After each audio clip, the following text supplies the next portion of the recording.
L'événement proposé par la Fondation Cuisine Durable est assez génial parce qu'il permet de fédérer tout ce que nous sommes à œuvrer pour un monde au goût meilleur et réfléchir aux grands enjeux de notre alimentation. Et aujourd'hui, ça nous permet aussi de rencontrer d'autres personnes et d'en être très inspirés. Je suis déjà un chef terroiriste et engagé aussi dans l'impact environnemental et l'éco-responsabilité en général. Je suis avant tout aussi cuisinier et paysan, puisque j'ai une société agricole depuis 2018 et j'ai également aujourd'hui 1,5 hectare de culture qui est attaché à mon établissement Fleurs de Loire.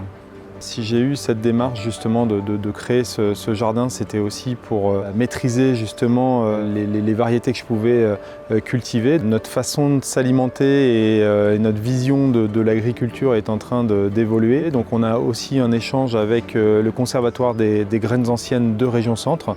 Ce qui nous permet, c'est de remettre des variétés anciennes en culture, de voir si elles ont un vrai intérêt et ensuite de pouvoir les réintroduire finalement dans notre alimentation. On consomme moins de protéines animales et beaucoup plus de protéines végétales.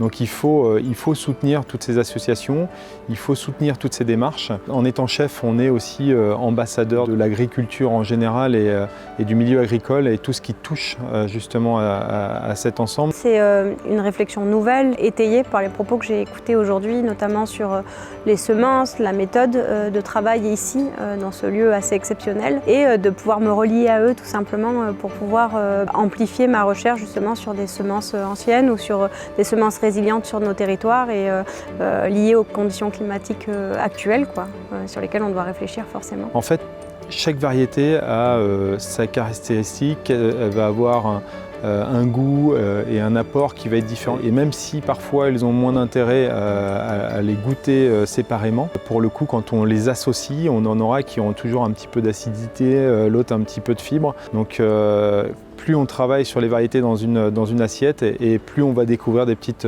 surprises en mangeant. Les variétés qui m'ont étonnée ou en tout cas qui ont retenu mon attention, il y avait une variété de melon dont je me souviens absolument pas du nom, mais je trouvais qu'il avait un goût très floral, une très jolie ouverture, donc je trouvais ça très agréable et c'était pas forcément une variété que je connaissais, moi qui viens du sud de la France et pour lequel le melon est quand même un aliment ou un ingrédient qu'on a pas mal sur nos tables.